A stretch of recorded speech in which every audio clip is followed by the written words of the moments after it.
Sepekan jelang Hari Raya Idul Fitri, stasiun Pasar Senen kian dipadati oleh calon penumpang. Diprediksi belasan ribu penumpang akan berangkat meninggalkan Jakarta dari stasiun Pasar Senen, Jakarta Pusat. Data per hari ini diperkirakan sebanyak 17.000 penumpang akan berangkat ke luar Jakarta untuk merayakan Hari Raya Idul Fitri di kampung halaman bersama dengan keluarga. Mayoritas kota yang menjadi tujuan calon penumpang adalah Yogyakarta dan juga Surabaya. Pada Rabu esok, PT KAI Daob 1 Jakarta akan menambah rangkaian kereta untuk mengakomodir perjalanan mudik Lebaran 2025.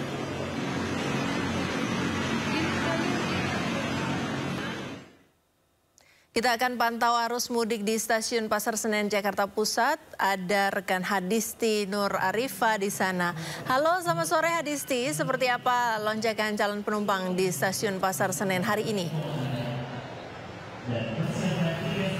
Ya, selamat sore Priska dan juga pemirsa. Untuk situasi di stasiun Pasar Senen Jakarta pada sore hari ini memang sudah terlihat ramai, sudah terasa sekali di sini kepadatannya, kemudian juga suasana dan antusias calon penumpang yang akan melakukan perjalanan ke kampung halaman mereka menggunakan kereta api jarak jauh. Nah, untuk hari ini saja dari stasiun Senen Jakarta ini memberangkatkan sebanyak 25.000 penumpang ke sejumlah wilayah. Nah, terkait periode arus mudik yakni dari tanggal 21 Maret lalu hingga 30 Maret nanti dari KAI Daob 1 Jakarta yakni stasiun Senen Jakarta dan juga stasiun Gambir ini menyediakan sebanyak 471.000 tiket. Namun dari total keseluruhan hingga saat ini sudah terjual sebanyak 91% atau sebanyak 429.000 tiket. Artinya hingga 30 Maret nanti ini sudah tidak banyak tiket yang tersedia yakni hanya di kisaran 42.000 saja. Nah, itu tadi untuk di rentang waktu 21 Maret hingga 30 Maret. Namun untuk di hari Lebaran yakni tanggal 31 Maret dan juga pada tanggal 1 April, KAI Daob 1 Jakarta ini juga masih menyediakan tiket penjualan untuk periode arus mudik ini. Namun di dua hari tersebut juga ini sudah tidak banyak yang tersisa, yakni dari total ketersediaan total ketersediaan tiket yakni ada sekitar mohon maaf, Priska dan juga pemirsa. Nah, kalau untuk di hari Lebaran nanti ini ada sekitar 92.000 tiket yang disediakan. Namun di dua hari tersebut ini sudah laku terjual juga sebesar 91%. Bahkan dari stasiun Senen saja ini sudah laku 100%. Artinya untuk periode di dua hari Lebaran tersebut pembelian ini hanya dapat dilakukan dari stasiun Gambir yakni sekitar 8.700 tiket.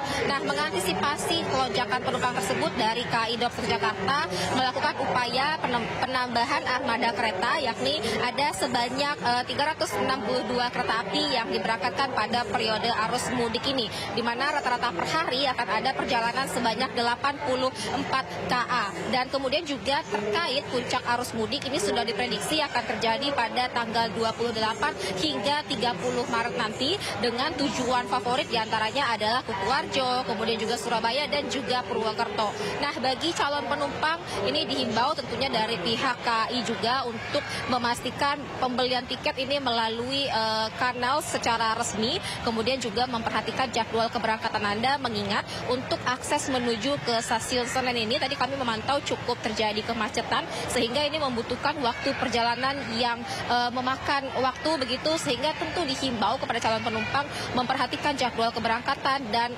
memastikan untuk tiba lebih awal agar perjalanan ini dapat lancar, dapat aman dan tidak terjadi halangan. Nah, kalau saya dapat menceritakan juga situasi suasana di stasiun Senen Jakarta ini untuk fasilitas memang di sini sudah cukup baik, kemudian juga ruang tunggu yang disediakan sudah cukup luas, begitupun juga kursi-kursi yang disediakan ini cukup menampung bahkan hingga ribuan penumpang.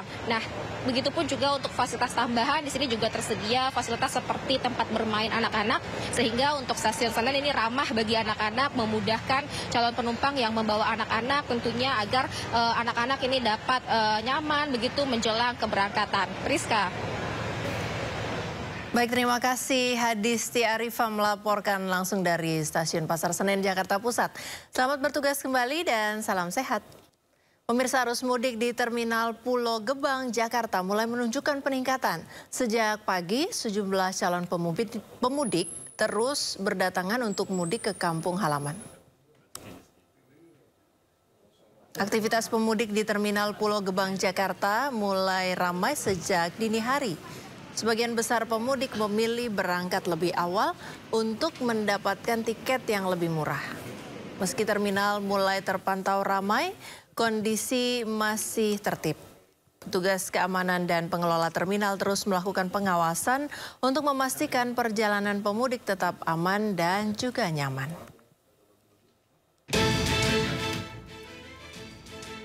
Sementara itu di Terminal Kalideres juga mulai ramai pemudik, terutama pemudik tujuan ke Padang dan juga Palembang. Mereka mengaku memilih mudik lebih awal untuk menghindari kemacetan dan lonjakan harga tiket mendekati Lebaran. Puncak arus mudik di Terminal Kalideres diperkirakan jatuh pada 27 dan 28 Maret 2025. Lebih dari 300 armada bus akan beroperasi saat puncak arus mudik berlangsung. Sejumlah persiapan seperti pengecekan armada bus dilakukan untuk memastikan keselamatan di perjalanan. Sementara itu 7 hari jelang Lebaran, Bandara Soekarno-Hatta sudah ramai pemudik. Pengelola bandara mencatat kenaikan jumlah penumpang sebanyak 15% jika dibandingkan dengan hari biasa. Antrean penumpang pesawat terjadi di counter check-in penerbangan domestik Terminal 3 Bandara Soekarno-Hatta, Tangerang, Banten.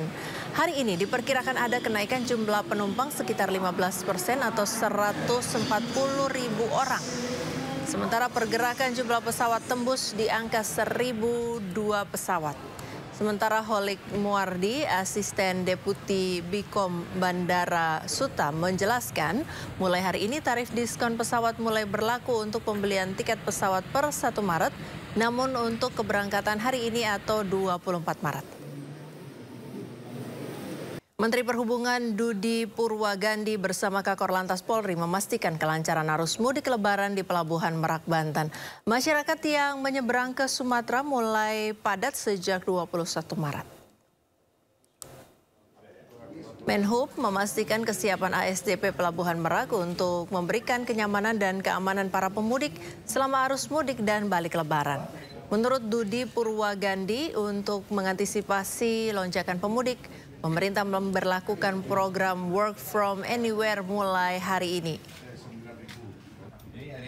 Meski begitu, banyak pemudik yang sudah pulang ke kampung halaman sejak 21 Maret atau bertepatan dengan awal libur sekolah. Sementara menurut Dirut ASDP, jumlah pemudik yang menggunakan layanan penyeberangan di Pelabuhan Merak tahun ini terjadi peningkatan sebesar 14,7% dibandingkan tahun lalu. Nah, untuk mengantisipasi lonjakan itu makanya pemerintah memberlakukan work from anywhere. Ini kita berlakukan dari mulai tanggal 24. Tapi sebagaimana yang kita prediksi bahwa dengan adanya pemberlakuan work from anywhere tanggal 24, sebenarnya masyarakat sudah bisa mulai bepergian dari tanggal 21. Itu kita sudah bisa lihat dari tren adanya peningkatan. Memasuki arus mudik Lebaran, Pelabuhan Ciwandan, Kota Cilegon, Banten mulai fokus beroperasi melayani pemudik motor yang akan menyeberang ke Pulau Sumatera. Sementara Pelabuhan Merak fokus untuk pemudik mobil dan bus dengan tujuan mencegah penumpukan penumpang.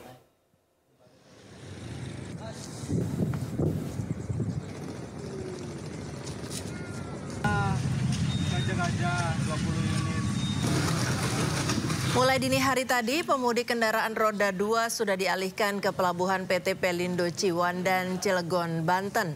Terpantau suasana pemudik kendaraan roda 2 mengantre menunggu masuk kapal.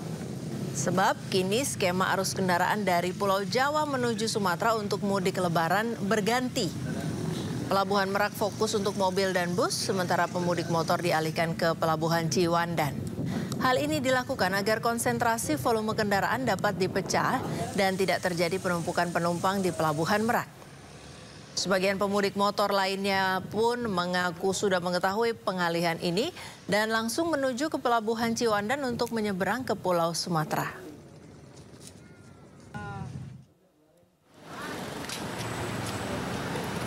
Sementara ribuan penumpang kapal feri dari Pelabuhan Gilimanuk, Jembrana, Bali terus tiba di Pelabuhan Ketapang, Banyuwangi, Jawa Timur. Dari data pelabuhan selama 24 jam terakhir, tercatat sebanyak 44.662 penumpang telah tiba di Pelabuhan Ketapang. Untuk mengurai penumpukan dan antrean kendaraan di Pelabuhan Gilimanuk, Jembrana, Bali, pihak Pelabuhan ASDP Ketapang menyiapkan sebanyak 54 armada kapal feri dan mengoperasikan sebanyak 32 kapal untuk melayani angkutan mudik saat ini.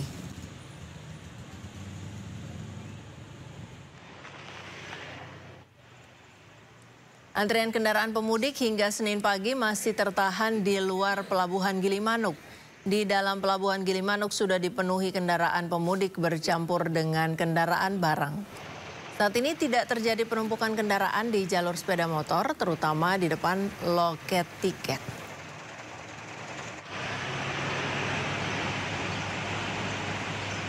Ribuan pemudik berdesak-desakan di Terminal Pelabuhan Ahmad Yani, Ternate, Maluku Utara. Mereka berebut naik ke kapal KM Sinabung yang melayani pelayaran tujuan Sulawesi dan Pulau Jawa.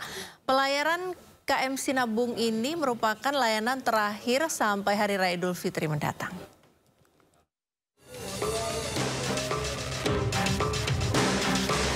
Ribuan pemudik yang menggunakan KM Sinabung dengan tujuan Sulawesi dan Jawa menumpuk di Terminal Pelabuhan Ahmad Yani Ternate, Maluku Utara. Para penumpang ini sejak pukul 10 pagi waktu Indonesia Timur sudah memadati ruang tunggu dan area hingga terminal. Para penumpang memilih mudik ke kampung halaman menggunakan kapal laut lantaran tiket yang terjangkau meski waktu perjalanan lebih lama. 2 hari 2 malam. Kenapa memilih kapal? Ini kan pesawat kan 1 hari aja sampai. Kapal kan menghemat. Jalan 10 orang kan. Kalau pesawat kan kalau 10 orang, kalau kena 2 juta lebih. Kan mahal. Kepala PLNI Cabang Ternate menjelaskan mudik tahun 2025 ini tidak mengalami lonjakan penumpang dibandingkan tahun-tahun sebelumnya.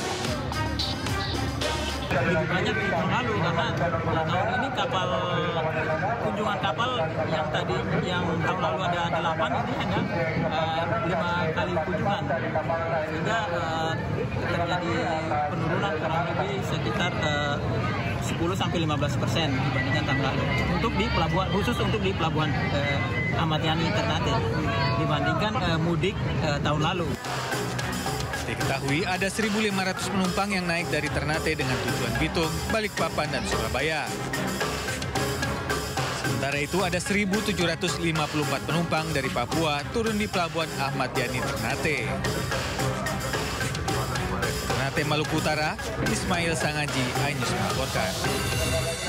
Pemirsa, mulai hari ini Senin 24 Maret 2025 pemerintah memberlakukan pembatasan operasional kendaraan angkutan barang selama libur Lebaran. Aturan pembatasan akan berlaku hingga 8 April 2025 dan diterapkan pada ruas tol maupun non-tol. Pemerintah dalam hal ini Kementerian Perhubungan telah memberlakukan pembatasan operasional angkutan barang selama periode arus mudik dan balik Lebaran 2025. Dalam surat keputusan bersama Dirjen Perhubungan Darat, Dirjen Perhubungan Laut, dan Dirjen Bina Marga tentang pengaturan lalu lintas jalan serta penyeberangan menyebutkan kategori pembatasan operasional angkutan barang meliputi mobil barang dengan sumbu 3 atau lebih, dengan kereta tempelan, dengan kereta gandengan, dan yang digunakan untuk pengangkutan hasil galian seperti tanah, pasir dan batu, hasil tambang, dan bahan bangunan. Waktu pembatasan operasional truk besar tersebut diberlakukan mulai Senin 24 Maret pukul 00 waktu setempat sampai dengan Selasa 8 April 2025 pukul 24 waktu setempat. Pembatasan diberlakukan pada ruas jalan tol maupun non-tol. Adapun dasar pembatasan tersebut untuk memastikan kelancaran jalannya angkutan Lebaran 2025. Selain itu, adanya penerapan kebijakan work from anywhere yang berpotensi membuat masyarakat akan mudik dan pulang kampung lebih awal. Sementara itu, Menteri Perhubungan Dudi Purwagandi membuka ruang untuk berdiskusi dengan para pengusaha terkait peluang insentif pada saat pembatasan angkutan barang selama 16 hari Lebaran 2025.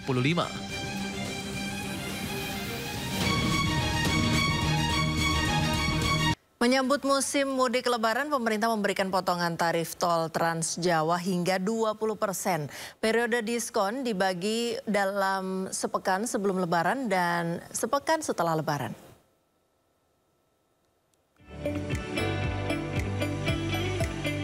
Masyarakat bisa mendapatkan potongan berupa diskon tarif tol sebanyak 20% selama periode mudik lebaran Idul Fitri 2025.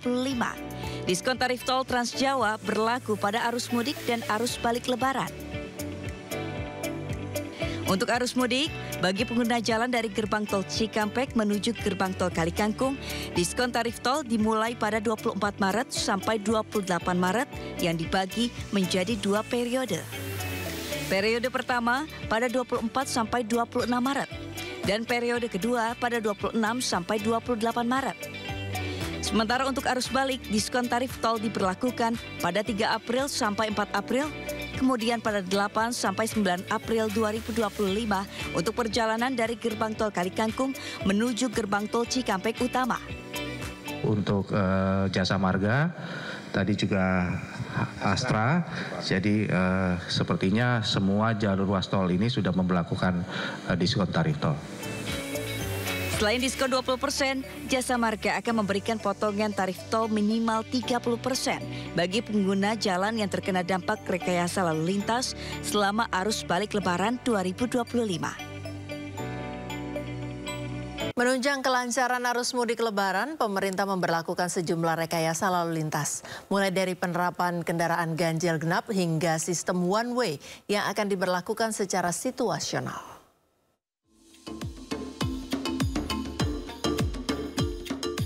PT Jasa Marga akan melakukan sejumlah rekayasa lalu lintas untuk memastikan kelancaran arus mudik dan balik lebaran 2025.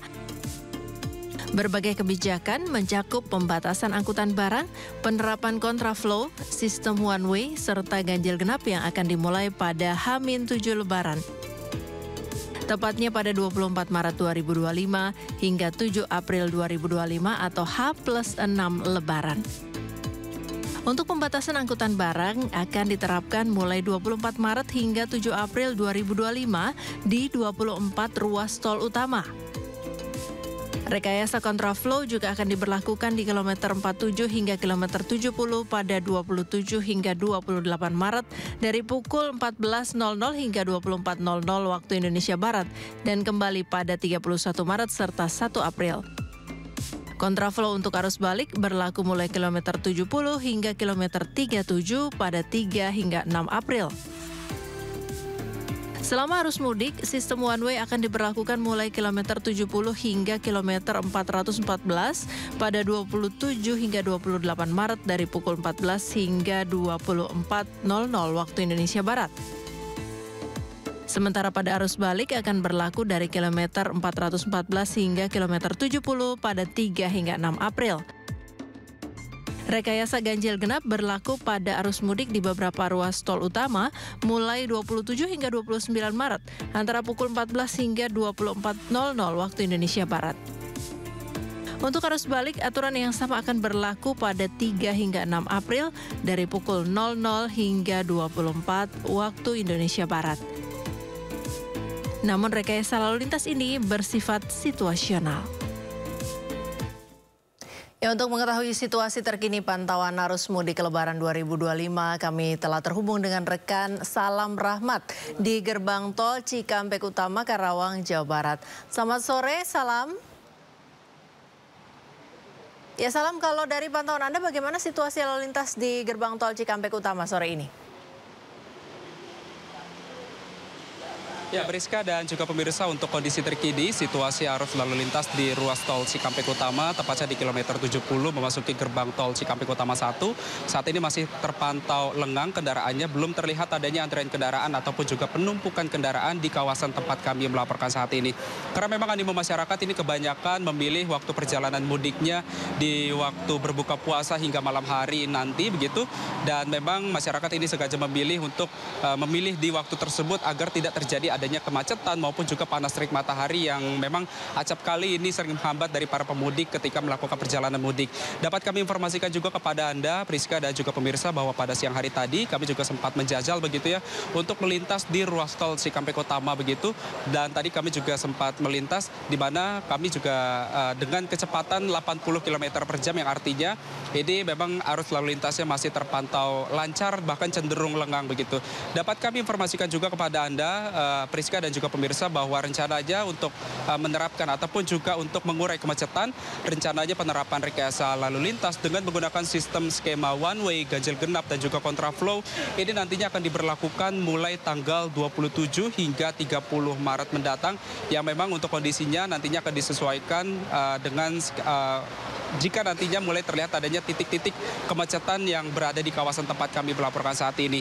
Dan memang dari informasi kami dapatkan bahwa per hari ini nantinya untuk kendaraan truk sumbu 3 ini sudah tidak bisa lagi melintas dan nantinya akan dialihkan ke jalur lainnya begitu, karena memang untuk jalur di ruas tol Cikampek Utama begitu nantinya hingga tol Batang Semarang di kilometer 414 akan diperuntukkan bagi kendaraan pemudik yang memang akan melakukan di momen arus mudik Lebaran 2025 ini. Dari pihak PT Jasa Marga juga turut memberikan diskon tarif tol begitu sekitar 20% untuk para pemudik yang hendak melintas yang nantinya mulai akan diberlakukan pada tanggal 24 hingga 28 Maret mendatang. Priska. Ya, terima kasih. Salam Rahmat melaporkan langsung dari Gerbang Tol Cikampek Utama Purwakarta, Jawa Barat. Selamat bertugas kembali dan juga salam sehat. Pemirsa, indeks harga saham gabungan atau IHSG sempat anjlok ke level 5.991 pada perdagangan hari ini sebelum akhirnya rebound ke level 6.161. Berdasarkan data RTI Infocom, IHSG mulanya dibuka di level 6.242. Indeks bahkan sempat mencapai level 6.269 sejauh perdagangan hari ini. IHSG sempat anjlok sebelum pukul 11 waktu Indonesia Barat atau jelang diumumkannya susunan pengurus Danantara. Indeks terpantau merosot 4,45% ke 5.967 yang merupakan titik terendah sejauh ini.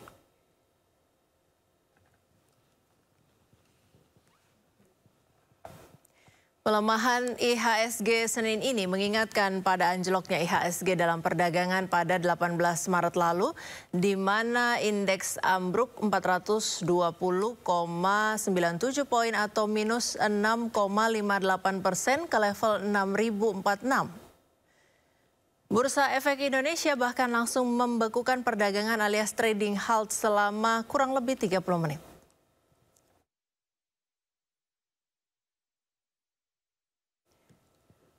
Apa penyebab IHSG anjlok lagi hari ini? Langsung saja kita bergabung dengan pengamat pasar saham Yanuar Rizky. Selamat sore Pak Yanuar. Selamat sore Mbak. Ya, Mbak. Ya. Sebelumnya kami juga telah menghubungi Bursa Efek Indonesia namun masih belum dapat bergabung hingga sore hari ini. Ya Pak Yanuar, apa sebenarnya penyebab runtuhnya IHSG hari ini? Sebelumnya sudah pernah beberapa hari yang lalu, hari ini anjlok lagi. Oke. Pertama hari ini, tadi di pagi hari ya, kira-kira tadi kan jam 11 ya kita turun ya. Itu bersamaan 2 jam, ya kita kira sejam sebelumnya, itu ada Gubernur Bank Sentral Jepang atau Bank of Japan memberikan testimoni di Parlemen Jepang gitu ya. Nah testimoninya itu mengatakan sebetulnya yang sudah diprediksi oleh pasar juga secara global, bahwa Jepang akan keluar dari kebijakan moneter klasiknya gitu ya. Jadi Jepang ini kan sebetulnya kebijakan moneternya suku bunga rendah gitu ya. Dia membiarkan dana keluar dari Jepang gitu ya di negara mereka rendah. Nah Jepang ini kan memang sudah sinyalnya sudah ke arah mengembalikan suku bunga sudah dari sejak kuartal 3 di 2024. Nah pasar memperkirakan bahwa Jepang akan melakukan kebijakan kembali ke angka sebelum krisis moneter 2098 itu di bulan Juli. Nah, pagi ini Gubernur Bank Sentral Jepang itu memberikan testimoni bahwa dia memberikan konfirmasi bahwa Jepang akan segera melakukan pengembalian interest rate ataupun suku bunga Bank Sentral Jepang ke arah yang sudah tidak lagi di bawah. Bahkan Gubernur Bank Sentral Jepang mengatakan dia akan melepas seluruh surat utang yang dipegang oleh Bank Sentral Jepang, jadi normalisasi neraca, jadi persis dengan yang dilakukan oleh Bank Sentral Amerika Serikat, meskipun itu mengalami harga rugi dari sisi surat utangnya. Jadi di sini kelihatan sekali bahwa Asia akan mengalami persoalan likuiditas di pasar ekuitas karena semua ramai-ramai ke pasar surat utangnya Jepang ya. Jadi kalau dilihat berbeda dengan waktu hari kita kena auto halting atau ke circuit breakers, hari ini semua bursa di Asia sebetulnya melemah pagi itu gitu. Itu satu. Kedua, memang kita melemahnya cukup langsung dalam ya. Ada spekulasi juga terkait dengan profil di Danantara karena ini yang selalu dihembus-hembuskan juga di market gitu ya. Nah kalau kita lihat reboundnya setelah jam 1 itu juga di rebound oleh saham-saham BUMN ya. Jadi artinya Telkom, kemudian BRI, BMRI, BBRI, semua saham-saham BUMN ini di rebound ke atas. Jadi bisa kita membacanya gini, bahwa di pagi hari memang pasar memancing juga untuk ada proses perbaikan citra dari profil Danantara. Jadi begini maksud saya. Jadi kalau saya melihat bahwa Danantara ingin direspon positif oleh pasar, terutama keraguan pasar terhadap saham-saham bank BUMN dan juga saham-saham BUMN, maka kemungkinan besar Danantara dalam tanda petik akan melakukan window dressing di hari ini. Jadi pasar juga kelihatannya memancing posisi itu. Jadi posisi itu yang menambah indeks sampai ke 4%. Jadi kombinasi antara faktor BOJ, faktor memancing dilakukannya window dressing oleh BUMN terkait dengan profil Danantara, dan kelihatannya yang mancing berhasil ya. Dalam artian bahwa kemudian kan ya kepancing dalam artian di recovery ya untuk memberikan gambaran terhadap profil di Danantara gitu. Jadi ini semata-mata memang melihatnya dari faktor market ya, dalam artian game di market gitu. Tapi kalau secara keseluruhan memang kondisi fundamentalnya tidak cukup baik ya, dari sisi uang beredar seperti saya katakan tadi, dari sisi BOJ, dan sinyal BOJ ini semakin mempertegas rebalancing portofolio global hedge fund semakin ke arah emas gitu ya. Jadi artinya equity mengalami pengurangan. Di sisi lain kita juga mengalami downgrade karena persoalan on curve fundamental kita tidak cukup baik gitu ya, fiskal kita tidak cukup baik gitu ya. Kemudian juga Danantara juga sebetulnya tidak bisa memberikan optimisme kepada pasar ya. Jadi artinya persoalan-persoalan di Danantara juga besar. Jadi kita memulai segala sesuatu di Danantara ini di saat ketidakpastian juga besar gitu. Itu yang mungkin akan terus mengakibatkan indeks ini terkoreksi sampai akhir Maret. Global hedge fund rebalancing itu biasanya terjadi di Maret selama sebulan ini. Mungkin yang perlu kita lihat adalah apakah di April nanti mereda. Kalau di April nanti mereda, ya mungkin kita bisa melihat berapa kira-kira range volatilitas kita gitu. Tapi kalau misalnya di April tidak mereda, berarti kita punya masalah-masalah domestik juga yang harus kita bereskan gitu. Baik, kalau menurut Pak Yanuar, apa sebenarnya yang harus dilakukan oleh pemerintah menyikapi hal-hal yang terjadi hari ini atau beberapa waktu yang lalu? Gini, kita harus melihat juga apa yang terjadi di Turki ya. Jadi Turki itu kan kemarin, kalau kita sebetulnya kemarin itu kan kena circuit breakers ya. Jadi artinya sebetulnya ada transaksi saham ya, saham DCI, kemudian saham Brand dan TPIA. Cuman kan DCI itu harganya di bawah terlalu tinggi ke 205.000, dia kemudian dibawa ke auto rejection bawah 20%, sehingga dia langsung ibaratnya tuh langsung kalau kayak listrik di rumah tuh langsung ngejepret gitu, gitu. Jadi sebetulnya circuit breakersnya hanya karena ada satu saham yang melakukan short ke +2, jadi 2 hari sebelumnya dibawa ke 205, 2 hari berikutnya dibawa turun ke auto rejection bawah, dan karena angkanya besar langsung ngejepret lah, langsung kena circuit breakers, kena halting. Nah, tapi kalau yang terjadi di Turki enggak. Kalau yang terjadi di Turki itu memang persepsinya udah merata karena persoalannya kan Presiden Erdogan menangkap salah satu gubernur atau wali kotanya. Ini menjadi krisis politik dan dia kemudian jatuh banyak. Nah, yang harus saya cermati kenapa saya ke Turki, kita harus ingat di tahun 2013 ya, ketika chairwoman the Fed pada waktu itu Janet Yellen itu pada Februari 2014 mengatakan di Kongres Amerika Serikat proses tapering off dari quantitative easing the Fed, persis seperti yang dilakukan oleh BOJ hari ini nih. Jadi waktu 2011, the Fed itu melakukan aksi seperti yang dilakukan BOJ hari ini. Nah, kemudian Yellen pada Februari 2014 mengatakan bahwa tapering off quantitative easing kita berdampak terhadap 5 fragile countries, jadi kepada 5 negara. 5 negara itu adalah Turki, Indonesia, Brazil, India, dan Afrika Selatan. Jadi kita perlu waspada di sini karena Turki sekarang udah kena karena ada isu terkait dengan sosial politiknya. Nah, kita harus hati-hati, artinya kita harus memanage isu kita. Kalau isu kita kebanyakan terkait dengan sosial politik, konflik, kemudian ketidakpercayaan terhadap pemerintah, ketidakmampuan kita mengatasi persoalan fiskal dan sebagainya, menurut saya kita lagi dalam permainan di pinggir jurang. Jadi artinya kita itu sebetulnya di bulan baik ini gitu ya, Tuhan yang Maha Kuasa itu juga baik juga. Kita tuh sebetulnya kena circuit breaker tuh hanya ada kepleset aja. Ada orang goreng saham kebanyakan, harganya ketinggian, kepleset aja. Tapi kalau di Turki itu memang sudah ada isunya. Nah, kalau dilihat kita ini isunya banyak, misalnya Danantara ya. Danantara, kekhawatiran besar di pasar itu apa sih? Kekhawatiran besar di pasar itu sebetulnya kita memulai SWF tapi nggak punya uangnya. Ini yang ditulis oleh majalah Ekonomis. Baik. Nah, orang kemudian melihat berarti sumber dananya dari financing. Artinya dari neracanya holding operasional. Artinya akan menerbitkan sekuritisasi, obligasi, berhutang, baru jadi SWF-nya. Ya, baik. Nah, pasar melihat leverage di bank BUMN, cash ratio-nya itu nggak cukup. Jadi kekhawatiran ini harus segera dijawab oleh pemerintah dengan meningkatkan trust ke pemerintah. Baik, Pak, mohon ditahan dulu terkait Danantara. Ada informasi yang akan muncul dulu tentang anjloknya IHSG. Pihak Istana mengundang ekonom dan analis pasar modal ke Kompleks Istana Kepresidenan hari ini. Rekomendasinya ada komunikasi yang secara konstan dilakukan kepada para pelaku pasar, para ekonom. Jadi ini kita akan langsung action supaya secara konsisten kami dari Kantor Komunikasi Kepresidenan, dari kementerian, dari lembaga-lembaga di pemerintahan ini terus berkomunikasi secara intens dengan para pelaku pasar, para ekonom. Ya, mereka ini memegang peranan yang luar biasa penting untuk negara kita. Mereka confidence, mereka punya satu semangat yang sama, saya rasa, bahwa kebijakan-kebijakan Pak Prabowo ini sudah semakin terlihat dampaknya.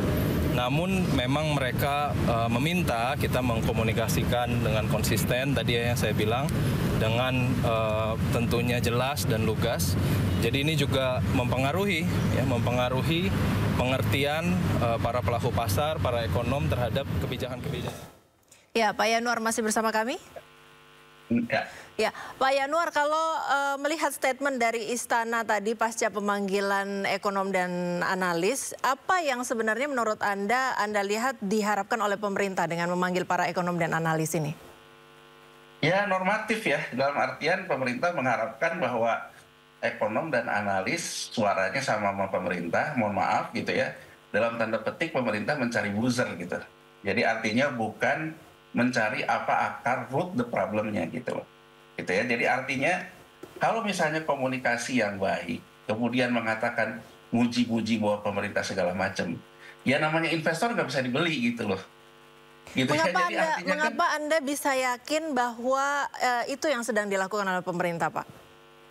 Gini ya, saya dari statementnya tadi. Ini statementnya tadi kan mengatakan bahwa sudah mengumpulkan ekonom dan para analis yang kemudian segarislah dengan kebijakan pemerintah, hanya berharap konsisten, dan kemudian tadi dari Deputi Komunikasi Kepala Biro Presiden mengatakan bahwa mereka akan menggunakan ekonom dengan analis itu untuk mengkomunikasikan ke pasar.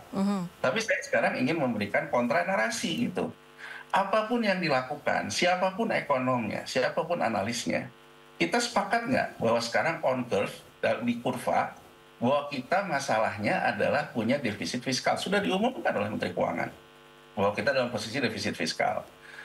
On curve, di dalam kurva, bahwa suku bunga lelang terakhir surat utang negara kita itu sudah mendekat ke suku bunga sekuritas rupiah Bank Indonesia SRBI.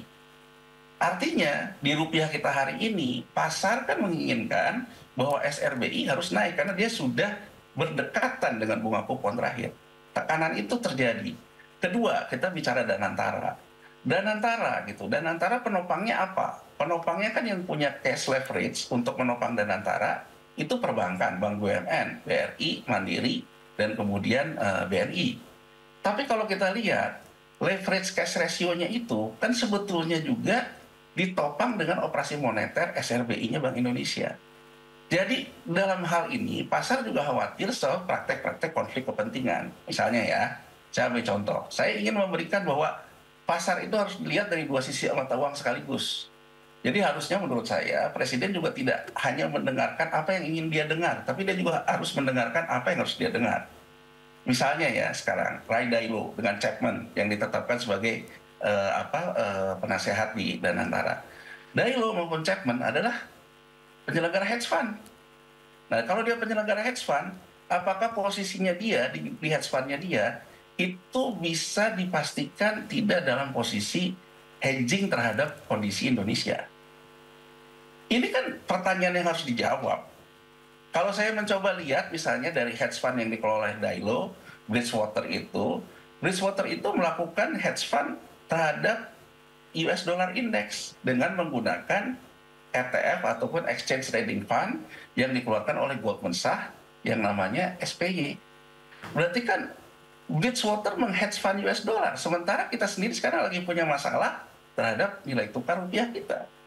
Ini pertanyaan saya gitu yang harusnya juga dijawab oleh negara ini, bukan hanya persoalan asal Bapak senang, asal segala macam senang gitu. Jadi artinya saya hanya ingin mengatakan gini Mbak, bahwa kita punya pengalaman ketika krisis 98, ketika semua rating agensi dulu mengatakan tidak ada masalah dengan ekonomi Indonesia. Mendadak ketika isunya kemudian merembet, isu-isu lama dikeluarkan lagi soal tata kelola. Jadi kalau menurut saya, kita harus kembali, jangan terjebak di lubang yang sama 2 kali. Jadi menurut saya, pemerintah harus meningkatkan trust-nya. Trust pertama itu adalah dengan masyarakatnya. Pemerintah juga harus memastikan terjadinya transaksi antar kelas atas, kelas menengah, kelas bawahnya. Pasar melihat daya beli kita lemah, transaksi antar kelasnya juga lemah. Di mana ngelihatnya? Transaksi antar kelasnya, kelas atasnya sekarang lebih cenderung memegang US dollar. Ini dilihat dari data deposito di perbankan kita. Baik. Kelas menengahnya mulai ngambil tabungan, kelas di bawahnya mulai mengalami masalah di pinjol dan kartu kredit. Ya. Jadi pasar melihat Indonesia punya masalah, punya kecenderungan kalau transaksi antar kelas ini tidak cukup di-manage, akan muncul konflik sosial. Nah, jadi bagaimana pasar bisa mengatakan bahwa dia trust terhadap Danantara, kalau di dalamnya sendiri sebetulnya trust-nya hanya dibentuk dalam bentuk elit-elit, sementara masyarakatnya sendiri tidak trust. Baik, gitu loh, berarti pemerintah harus meningkatkan trust, yaitu yang Bapak garis bawahi. Kita tahan dulu dialognya Pak, kita kembali ke materi berikut ini yang akan kami tampilkan terkait Danantara, masih tentang pengumuman jajaran Danantara, bahwa pemerintah secara resmi mengumumkan struktur pengurus Badan Pengelola Investasi Daya Anagata Nusantara atau Danantara. Kita simak bersama informasinya. Berpengalaman dan di dalam nama-nama yang masuk ke pengurusan Danantara diantaranya Dewan Pengawas diisi oleh Ray Dalio dan mantan Wakil Presiden Helman Sitohang, Jeffrey Sachs, F. Chapman Taylor, Thaksin Shinawatra sebagai Dewan Penasehat. Kemudian Robertus Bility sebagai Managing Director Legal, Liang Sengwi Managing Director Risk and Sustainability, Arif Budiman sebagai Managing Director Finance, dan lainnya. Chief Executive Officer Danantara, Rosan Roslani menambahkan bahwa nantinya nama-nama yang masuk ke dalam kepengurusan Danantara masih akan berkembang.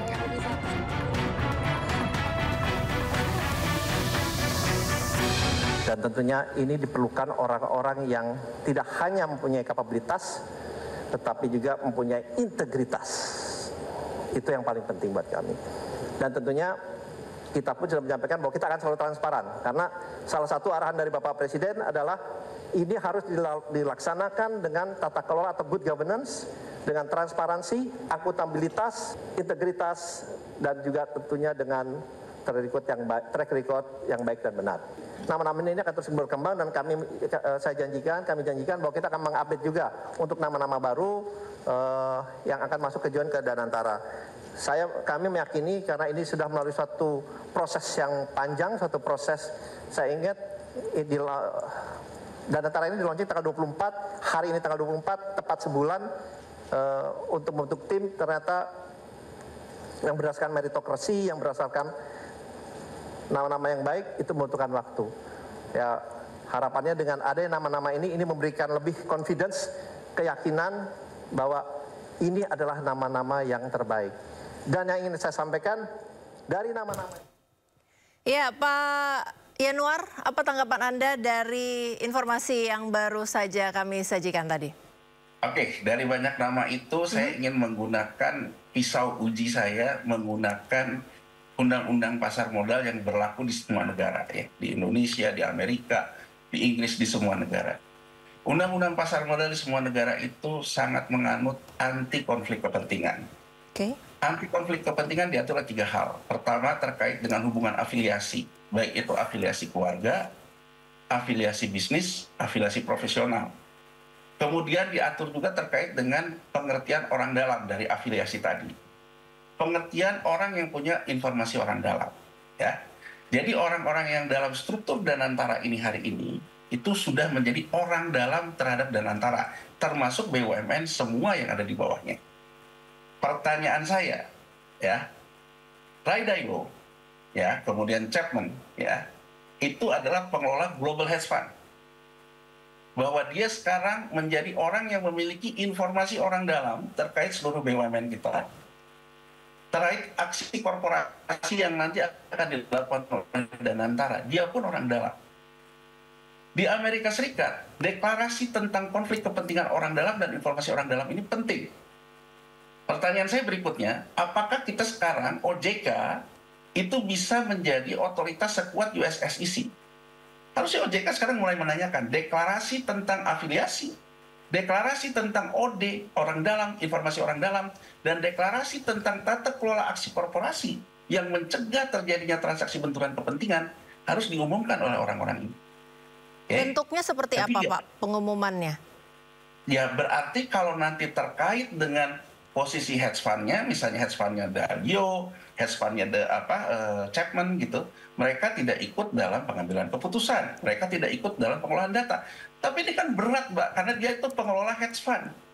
Di belakangnya pun ada nasabahnya. Bagaimana kita bisa meyakini bahwa Dalio dan kemudian Chapman, ya kalau dibilangin, wah masa sih sekelas Dalio sama Chapman kayak gitu, kita nggak bisa percaya kepada orang. Ini soal permainan. Jadi artinya, bahwa bagaimana kita bisa percaya bahwa dia tidak menggunakan informasinya itu menjadi informasi orang dalam, memberitahu ke nasabahnya, Indonesia akan begini, Indonesia akan begitu, posisinya begini, posisinya begitu.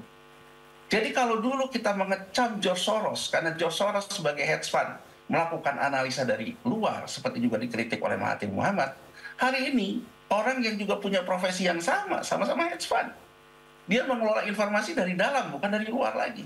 Tapi tadi CEO Danantara bilang, Pak, kalau arahan dari Bapak Presiden yang sedang dilakukan adalah memilih orang-orang yang punya kapabilitas dan juga integritas, kemudian berjanji bahwa pengelolaan Danantara ini akan dikelola dengan transparan.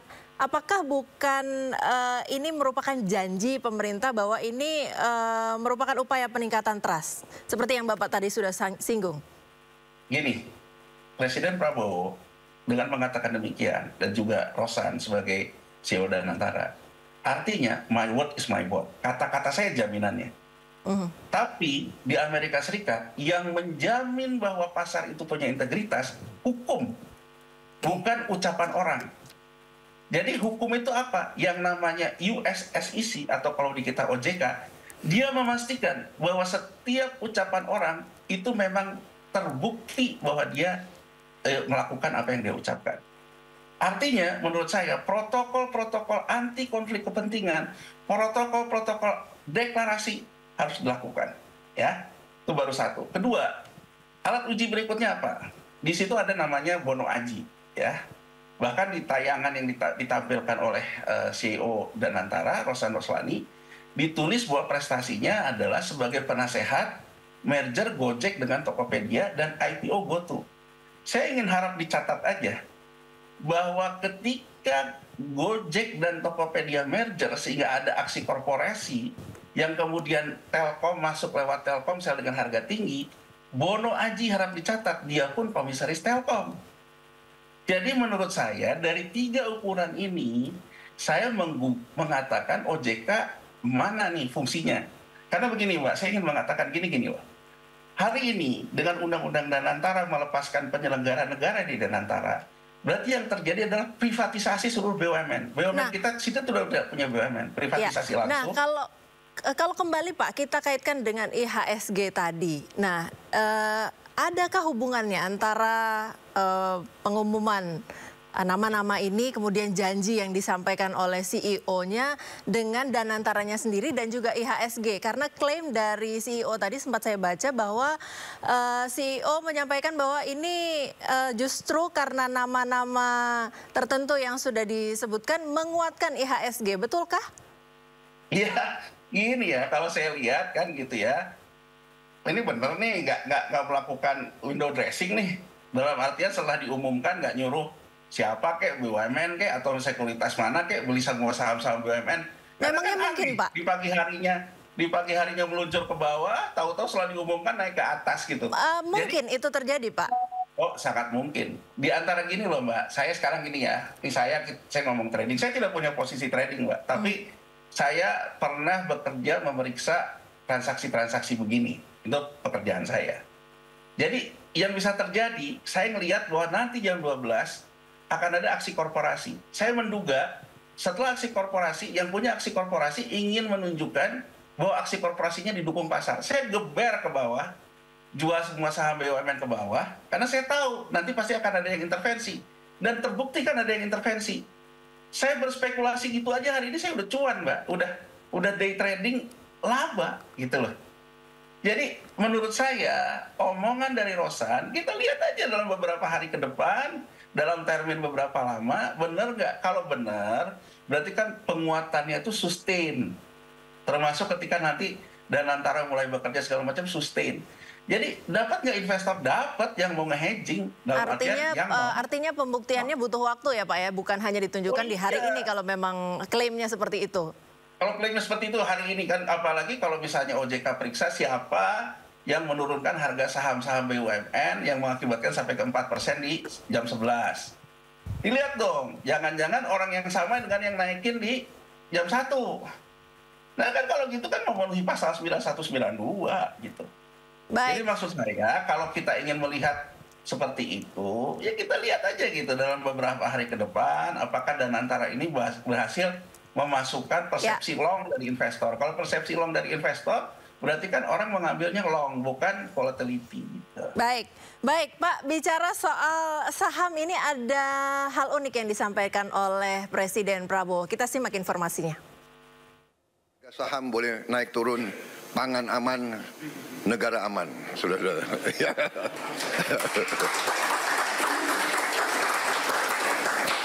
Saya lihat yang stres harga saham turun hanya beberapa orang di antara kalian. Marwar, siapa lagi itu? Tranggono, mana Tranggono? Tranggono. Oh, duduk sebelahan itu. Ini, mana lagi ya? Kalau Budiman enggak, Budiman tenang aja karena enggak punya saham dia.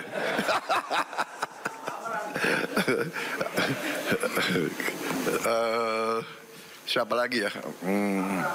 Amran. Enggak, dia nggak main saham dia. Dia nggak main saham. Siapa lagi ini? Rosan udah botak jadi nggak apa-apa. Ya Pak Yanuar, kalau begitu bagaimana prospek IHSG ke depan? Menurut catatan Anda yang panjang tadi, kemudian prediksi Anda. Gini, saya ingin ngomong dari sisi makro dulu ya. Makro, geopolitik dan sebagainya. Tahun 2025 ini kemungkinan besar akan masuk ke era bank sentral yang tidak hanya kontraksi kebijakannya, tapi juga menyerap uang beredar. Bank sentral dalam ini adalah bank sentral utama, ya, Bank Sentral Amerika Serikat, the Fed, Bank Sentral Jepang, Bank of Japan, Bank Sentral Eropa, European Central Bank. Yang keempat adalah Public Bank of China, Bank Sentral Cina.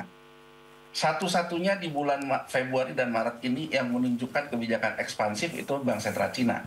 Tapi masalahnya Bank Sentral Cina kebijakan ekspansifnya juga untuk menghindari persoalan kredit macet yang diakibatkan krisis properti di Cina. Jadi jangan salah, di Cina lagi ada krisis properti di 2021. Bank Sentral Cina sekarang lagi mencoba berusaha untuk mencegah tidak seperti crash terjadi di Amerika Serikat karena properti di 2007. Jadi kalau kita lihat dari sisi bank sentralnya, bank sentral dalam posisi menormalisasi neraca. Makanya jangan heran dalam rebalancing di bulan Maret ini harga emas mencapai puncaknya terus, bahkan sudah melewati harga tertinggi sepanjang sejarah di tahun 1968. Kalau dia sudah melewati harga tertinggi 1968, berarti secara geopolitik sebetulnya situasi yang dirasakan oleh pemegang dana-dana besar bahwa kita dalam situasi dalam tanda petik perang. Gitu ya, dalam tanda petik geopolitiknya perang. Perangnya apa? Perang moneter. Dalam posisi perang moneter seperti ini, ada pengelola dana besar yang namanya hedge fund. Jelas dia melakukan hedging. Gitu ya, hedging terhadap apa yang akan terjadi di negara-negara besar ini. Nah, sepanjang tidak ada isu besar yang mengikuti, mungkin koreksi-koreksi yang akan terjadi bisa kita tahan. Tapi kalau ada isu besar yang mengikuti, yang saya ingin katakan, yang dikatakan oleh Pak Prabowo tadi, Pak Prabowo mengatakan pangan aman, negara aman. Tapi saya ingin mengatakan kepada Pak Prabowo, kalau soal tidak main saham, saya juga nggak main. Saya terbiasa dalam pekerjaan saya, karena saya pemeriksa dulunya di divisi pengawasan di bursa, saya sampai hari ini tidak pegang. Saya sama Pak Prabowo. Tapi kalau kita benar-benar ingin menjaga bangsa ini tidak jadi mainan asing, harusnya Pak Prabowo langkah hukum yang ditempuh, bukan bercanda. Jadi harusnya Pak Prabowo menekankan kepada OJK itu kemarin siapa yang mengakibatkan ada halting di hari Selasa. Tegakkan hukum. Baik. Dengan OJK sekarang tidak ada berkata-kata, apa yang dideteksi pasar terhadap pasar kita sangat politik. Kenapa? Karena yang datang DPR. Kemudian Ketua Komisi 11 menjelaskan soal nasionalisme segala soal macam. Padahal perlu kita lihat dampak dari volatilitas saham yang terlalu dalam akan ke volatilitas rupiah. Kalau volatilitas rupiahnya tinggi, kita akan punya masalah terkait dengan impor energi dan impor pangan. Jadi menurut saya, sebelum segalanya terlambat, Pak Presiden Prabowo, kita harus ahead the curve, menyelesaikan semua persoalan isu ini dengan jalan hukum. Baik, terima kasih Pak Yanuar Rizky, pengamat pasar saham sudah bergabung bersama kami di Dialog Sindo sore-sore hari ini. Dan salam sehat selalu, selamat beraktivitas Bapak. Ya, sama-sama Pak.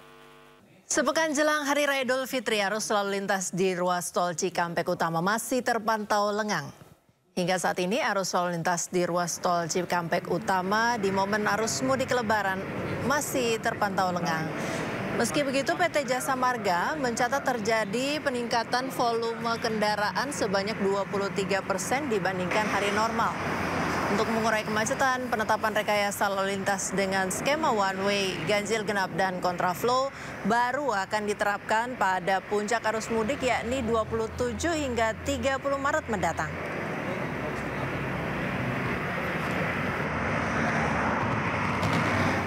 Arus kendaraan pemudik sepeda motor di jalur Pantura Cirebon, Jawa Barat mulai ramai. Sebagian warga memilih mudik lebih awal untuk menghindari kepadatan di sejumlah titik yang rawan macet.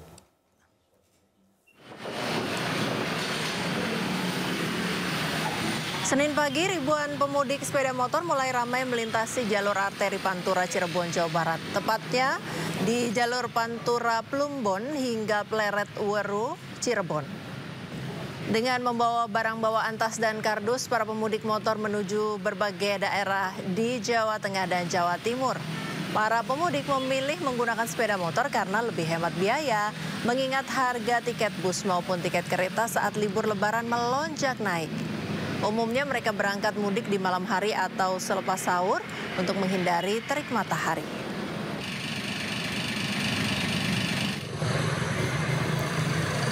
Pemudik motor mulai terlihat di jalur Pantura Brebes dan Tegal, Jawa Tengah pada Senin pagi. Selain membawa barang bawaan di sepeda motor, masih ada juga pemudik motor yang membawa anak balitanya menempuh perjalanan jauh pulang kampung.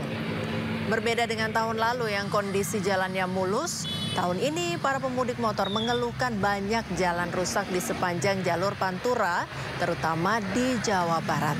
Jalan berlubang dan bergelombang membuat pemudik harus ekstra hati-hati.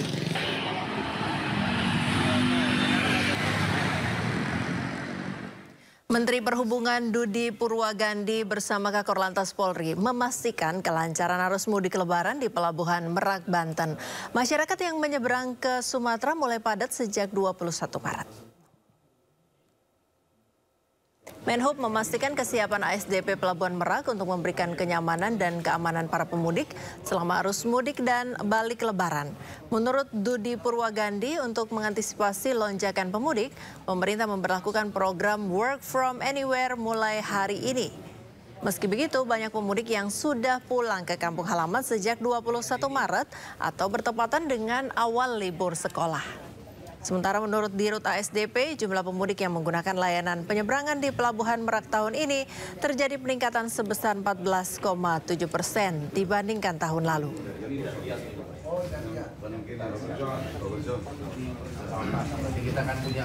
Untuk mengetahui situasi terkini pantauan arus mudik Lebaran 2025, kami terhubung dengan rekan Indra Setiabudi di Pelabuhan Merak, Cilegon, Banten. Selamat sore Indra, apakah ada kepadatan kendaraan pemudik yang ingin menaiki kapal di Pelabuhan Merak menurut pantauan Anda sore ini?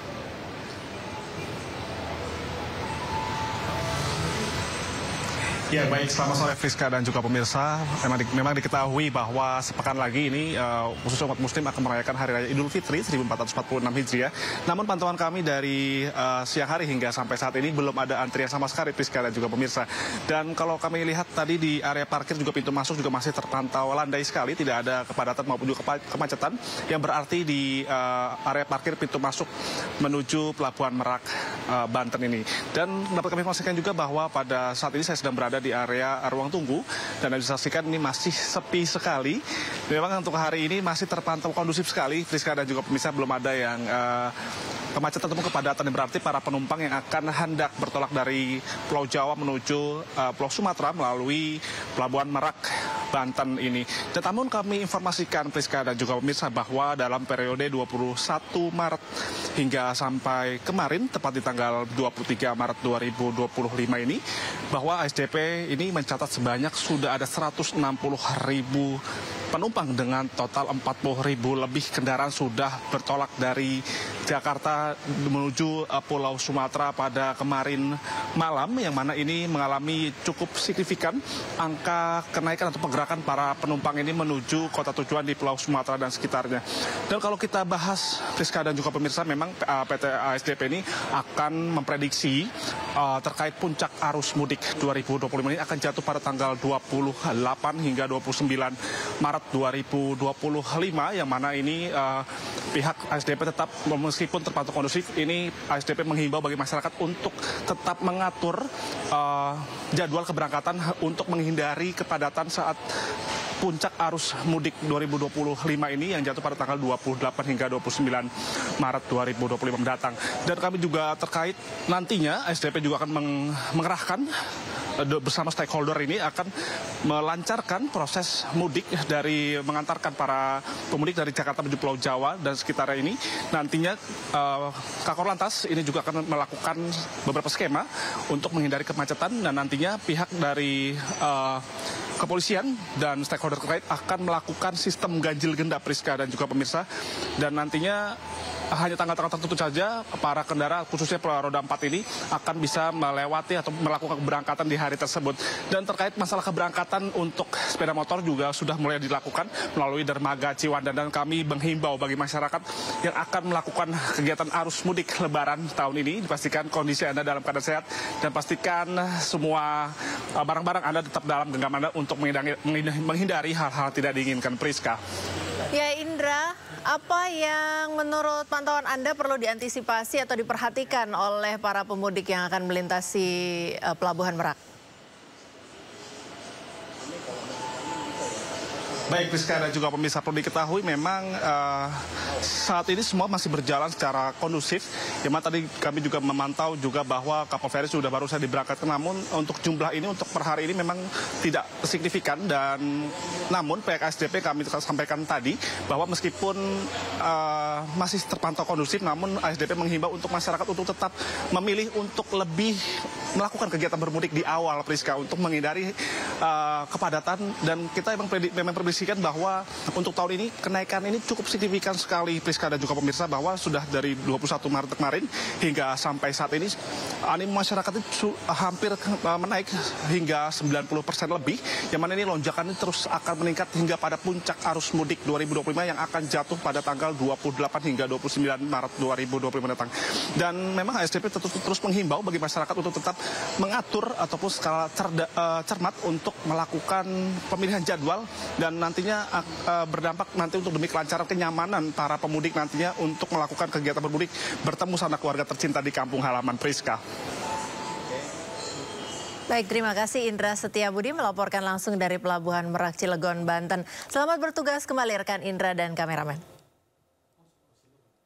Memasuki arus mudik lebaran, Pelabuhan Ciwandan, Kota Cilegon, Banten mulai fokus beroperasi melayani pemudik motor yang akan menyeberang ke Pulau Sumatera. Sementara Pelabuhan Merak fokus untuk pemudik mobil dan bus dengan tujuan mencegah penumpukan penumpang. Mulai dini hari tadi, pemudik kendaraan roda 2 sudah dialihkan ke Pelabuhan PT Pelindo Ciwandan, Cilegon, Banten. Terpantau suasana pemudik kendaraan roda 2 mengantre masuk kapal. Sebab kini skema arus kendaraan dari Pulau Jawa menuju Sumatera untuk mudik lebaran berganti. Pelabuhan Merak fokus untuk mobil dan bus, sementara pemudik motor dialihkan ke Pelabuhan Ciwandan. Hal ini dilakukan agar konsentrasi volume kendaraan dapat dipecah dan tidak terjadi penumpukan penumpang di Pelabuhan Merak. Sebagian pemudik motor lain pun mengaku sudah mengetahui pengalihan ini dan langsung menuju ke Pelabuhan Ciwandan untuk menyeberang ke Pulau Sumatera. Sementara itu, ribuan penumpang kapal feri dari Pelabuhan Gilimanuk, Jembrana, Bali terus tiba di Pelabuhan Ketapang, Banyuwangi, Jawa Timur. Dari data pelabuhan selama 24 jam terakhir, tercatat ada sebanyak 44.662 penumpang telah tiba di Pelabuhan Ketapang. Untuk mengurai penumpukan dan antrean kendaraan di Pelabuhan Gilimanuk, Jembrana, Bali, pihak Pelabuhan ASDP Ketapang menyiapkan 54 armada kapal feri dan mengoperasikan sebanyak 32 kapal untuk melayani angkutan mudik saat ini.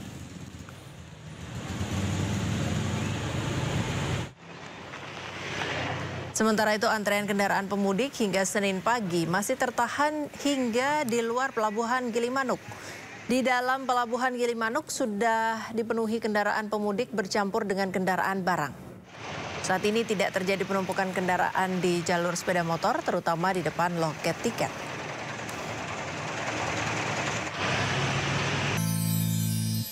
Sejarah perkembangan Islam tidak lepas dari kota Tarim, Yaman. Kebiasaan masyarakat yang sangat menjaga ibadah menjadi inspirasi tersendiri bagi umat Islam di Indonesia, khususnya saat bulan suci Ramadan.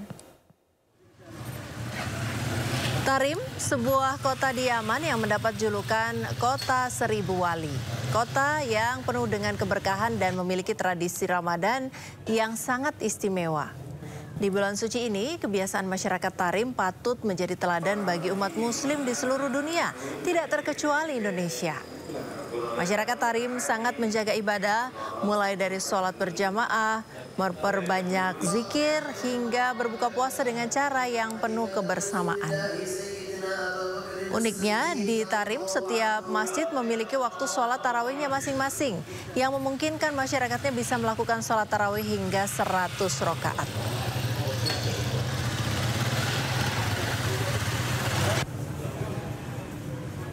Antusiasme warga mengisi bulan suci Ramadan tak hanya terjadi di Yaman, namun di belahan negara lain juga semarak. Seperti di kota Fez, Maroko, sepekan jelang Lebaran. Selain mulai berburu baju Lebaran, warga lokal juga antusias berburu panganan khas Ramadan.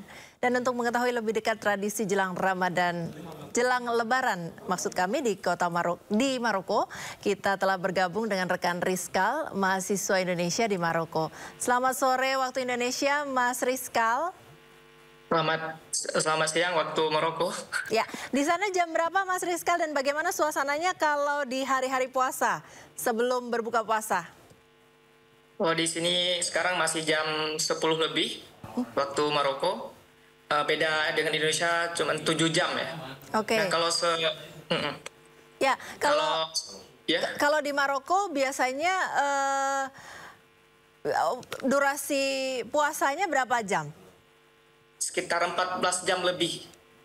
Baik, kalau suasana Ramadan di Maroko bagaimana gambarannya sepekan jelang Lebaran? Kalau di Indonesia kan biasanya sepekan jelang Lebaran itu sudah mulai sepi ya di berbagai kota, terutama kota-kota besar karena sudah mulai banyak yang mudik begitu.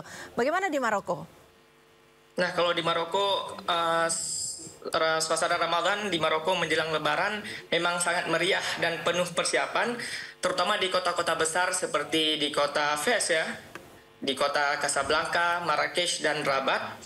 Juga walaupun begitu banyak dari warga Maroko, walaupun semakin menjelang Lebaran, banyak juga warga-warga Maroko yang berbuka puasa ya di 2 tempat. Pertama di masjid, kalau bukan di masjid di rumah bersama dengan keluarga. Karena ini merupakan tradisi yang dilakukan oleh warga Maroko.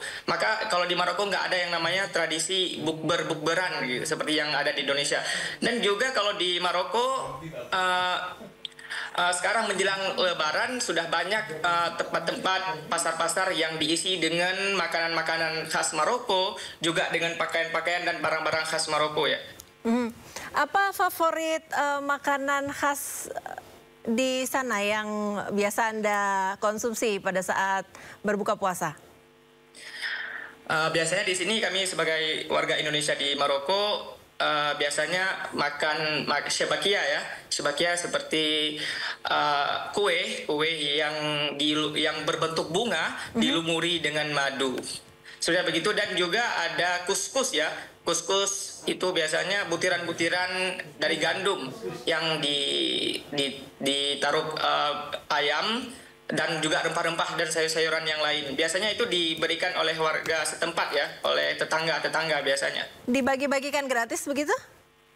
Dibagi-bagikan gratis, terutama bagi pelajar Indonesia di Maroko ya. Karena pelajar Indonesia di Maroko terdengar sopan santunnya baik gitu di masyarakat Maroko, dan masyarakat Maroko sangat antusias ya dengan akhlaknya pelajar Indonesia di Maroko ini, sehingga mereka itu sering berbuat baik. Dan bahkan sampai saat ini banyak dari masyarakat Maroko yang mengundang kami ke rumah-rumah mereka untuk iftar bersama, dan banyak juga mereka yang memberikan kami pasokan makanan untuk iftar. Wow, terkenal dengan keramahan dan kesopanannya. Kalau boleh cerita sedikit puasa sebagai mahasiswa dan perantau di sana gimana? Apa yang dikangenin dari Indonesia? Mungkin kalau untuk saat ini saya sendiri masih kangen ya berbuka puasa dengan keluarga.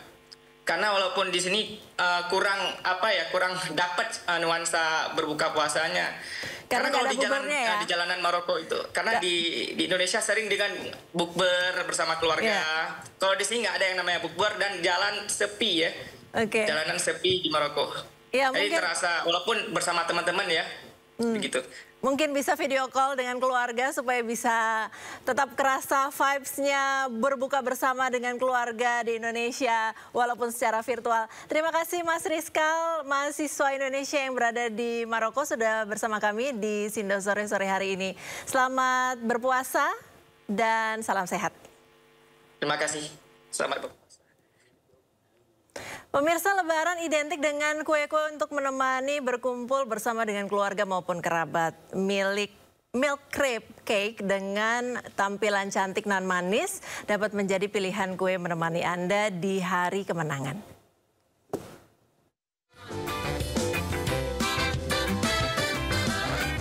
Manis dan cantik, itulah yang pertama kali akan terlintas di benak kita saat melihat aneka macam hampers unik yang disajikan ini.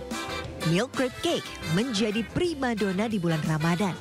Bagaimana tidak, rasa manis dan renyah membuatnya sangat cocok dinikmati saat hari raya. Yang spesial di Ramadan ini nih, es teler milk crepe cake. Memiliki sensasi tekstur rasa yang unik dengan sajian potongan buah nangka serta kelapa asli. Selain milk crepe, berbagai dessert jar juga bisa Anda pilih, seperti New York pudding dan cheese pop. Di momen lebaran ini, hampers berisikan kue sangat cocok jadi hantaran. Menariknya, isian hampers bisa Anda sesuaikan loh, sesuai selera. Jadi kan beberapa sekarang tuh ada beberapa whipped cream yang non-dairy, jadi tidak menyehatkan. Dan kita juga tidak menggunakan artificial coloring. Dan juga untuk pembuatan milk crepe-nya itu kita menggunakan tangan, bukan menggunakan mesin. Jadi benar-benar pekerjaan manusia gitu loh, nggak cuma di mesin aja. Tak cuma di outlet, berbagai kue ini bisa kalian pesan secara online dengan harga mulai dari Rp35.000 saja. Dari Jakarta, Jessica Winoto, Ari Setiawan, iNews melaporkan.